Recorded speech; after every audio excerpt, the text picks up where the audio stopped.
मैं हूं विवेक और ये है बाकी डीओयू मियामोटो मुसाशी आर्क का एपिसोड नंबर 12।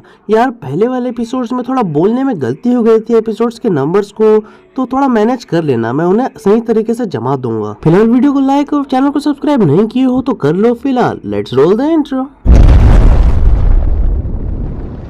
एपिसोड की शुरुआत में हम देखते हैं कि रेत्सु अचानक से अपने कपड़े को निकालकर एकदम जोर से फेंक देता है मुसाशी की ओर और यहाँ पर मुसाशी तुरंत ही उसे डॉज कर लेते हैं, लेकिन उसके बीच से उन्हें कुछ आता दिखता है और बहुत जोर से, लिटरली बहुत जोर से वो हिट कर देता है मुसाशी को, बिल्कुल उनके फोरहेड पर। यार खून निकल जाता है, फूट जाता है मानना पड़ेगा। इस अटैक के कारण रेत्सु के पूरा माथा फूट गया होता है मुसाशी का, लिटरली। खैर इसके बाद मुसाशी एकदम से उठ जाते हैं और देखने लगते हैं, थोड़ा सोचने लगते हैं कि आखिर रेत्सु कर क्या रहा है। तो उन्हें पता चलता है कि वो एक लंबे वाला ननचक चला रहा है और बहुत तेजी से चला रहा है। वो एक वार करने की कोशिश करता है लेकिन बड़ी ही आसानी से मुसाशी उससे बच जाते हैं और फाइनली जब वो पूरे तरीके से उस हथियार को देख लेते हैं तो दोबारा से बचते हुए अचानक से अपने दोनों हाथ बढ़ाकर खींच लेते हैं रेत्सु से उसे वो और अपने हाथों में ले लेते हैं वो दोनों के दोनों हथियारों को। थोड़ा वल्गर हो गया नहीं। खैर इसके बाद वो रेत्सु से कहते हैं ठीक है 1 मिनट रुको, मुझे इसे स्विंग करने दो।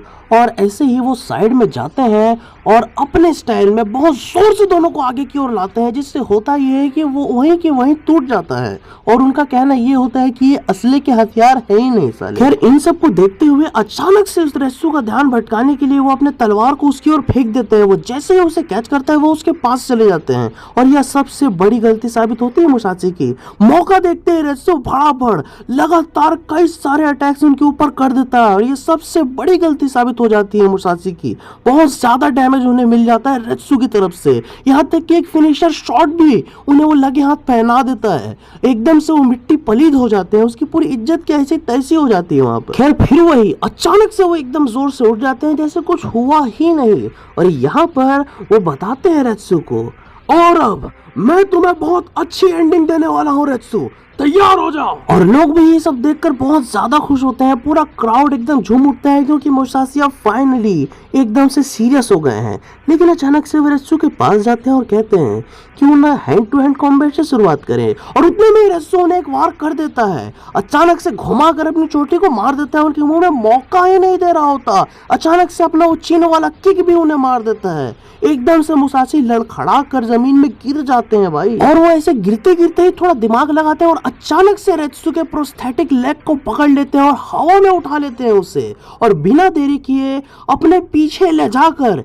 एकदम से ईजा करके आगे की ओर झटका देते हैं। इतनी जोर से उन्होंने अपने तरीके से उसे झटकाया होता है ना कि रेत्सु एकदम हिल जाता है। रेत्सु यहाँ पर खुद को ले देकर संभालते हुए जाकर खड़ा तो हो जाता है सही सलामत, लेकिन वो जैसे बेहोश सा हो गया होता है, उसे कुछ समझ में नहीं आ रहा होता, उसका पूरा ब्रेन शेक हो रहा होता है। अचानक से मुसाशी उसके पास आकर उसके हाथ को पकड़ लेते हैं और यहाँ पर एक बहुत खूबसूरत सा दांव पेच दोनों खेलते हैं, एक दूसरे को हिट करने की कोशिश करते हैं लेकिन ऐसा बिल्कुल भी नहीं कर पाते।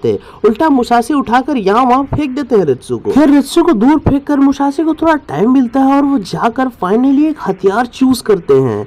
यहाँ पर उस हथियार को निकालकर अचानक से स्विंग करते हैं और वो वहीं के वहीं पूरा फड़फड़ा कर टूट जाता है। खैर यह चीज थोड़ी डिसअपॉइंट कर देती है मुसाशी को। उसी के बाद वो एक दूसरा बड़ा सा हथियार उठा लेते हैं, उसे वो स्विंग करके देखते हैं लेकिन वो थोड़ा लचीला होता है इसलिए वो थोड़ी आवाज करके वहीं रुक जाता है, बिल्कुल भी नहीं टूटता। और अब फाइनली मुसाशी जो है कहने लगते हैं अब इसी हथियार से मैं तुम्हें काटूंगा बीचों बीच। इतना कहते कहते एकदम तेज स्पीड के साथ उसके पास चले जाते हैं रेत्सु के पास और अचानक से घुमाकर उस हथियार को उसके मुंह में रख देते हैं। और ये सब देखकर रेत्सु एकदम गुस्से में कहता है रुक क्यों गए, काटो मुझे। और ऐसे ही वो अचानक से गोल घूमकर एकदम से एक किक मार देता है मुसाशी के मुंह में, बहुत जोर से एक किक लगा होता है मुसाशी। और उस स्टेडियम में बैठे सभी लोग यहाँ तक कि खुद मुसाशी भी रेत्सु की ग्रेटनेस को फील करते हैं। यहाँ पर कितने फाइन तरीके से वो लड़ रहा है ये चीज देखकर मुसाशी समझ जाते हैं कि यह आदमी बहुत ज्यादा वेल ट्रेंड है और चाइनीज मार्शल आर्ट्स को बहुत ज्यादा मिसअंडरस्टूड कर लिया था उन्होंने। खैर इसके बाद रेत्सु अचानक से छलांग लगाकर उठकर उन्हें मारने की कोशिश करता है, उतने में ही मुसाशी उठकर उन्हें हवा में पकड़ लेते हैं और एकदम से घुमाकर कैसे से करके बांध देते हैं। यह जो बांधने वाली टेक्निक है मुसाशी की बहुत पुराने वाली टेक्निक में से एक है। इसी तरीके से वो बांधकर अपने एनिमीज को कई टुकड़ों में काट दिया कर देते हैं और यही चीज यहाँ पर रेत्सु से कह रहा होता है, क्यों रुके हो, काटो मुझे, अपना प्रॉमिस पूरा करो, तुमने कहा था ना मुझे 20 से काट दोगे। और यह चीज मुसाशी एकदम गुस्से में कहने लगते हैं, यह तुम तय नहीं करोगे कि मैं तुम्हें कब काटूंगा। और यह सुनकर रेत्सु एकदम से भावुक हो जाता है और फाइनली यहाँ पर मुसाशी कहने लगते हैं कि मानना पड़ेगा, तुम में दम तो है, मुझे बहुत ज्यादा चोटें लगी हैं, बहुत ज्यादा हर्ट हो रहा है मुझे। फिर यहाँ पर ऐसे ही बात करते आके अचानक से काट देते हैं पूरी की पूरी रस्सियों को यहाँ पर मुसाशी। खैर यहाँ पर रस्सियों के कटते ही रेत्सु मुड़कर देखता है तो वह देखता है कि मुसाशी कितने डरावने फेस से उसे देख रहे हैं और उसे काटने के लिए बीचों बीच से एकदम रेडी हैं। और इसी तरह मुसाशी जैसे ही अपने तलवार को स्विंग करते हैं, रेत्सु एकदम से राउंड हाउस क्विक मार के एकदम दोबारा से खड़ा हो जाता है, लेकिन उसे पता चलता है कि उसका प्रोस्थेटिक लेग काट दिया गया है और उसका फेदर वाला टेक्निक थोड़ा काम आ रहा है लेकिन ज्यादा नहीं। लेकिन अपने आप को संभाल कर रेत्सु खड़े तो हो जाता है, लेकिन कुछ तो है जो उसे बहुत अजीब लग रहा होता है, उसे बेचैनी से हो रही होती है। अचानक से हम देखते हैं कि उसके बिल्कुल बीचों बीच सर से बहुत ज्यादा खून बहने लगता है, नाक वाक मुंह कान सब से उसके बहुत तेजी से खून बहने लगता है।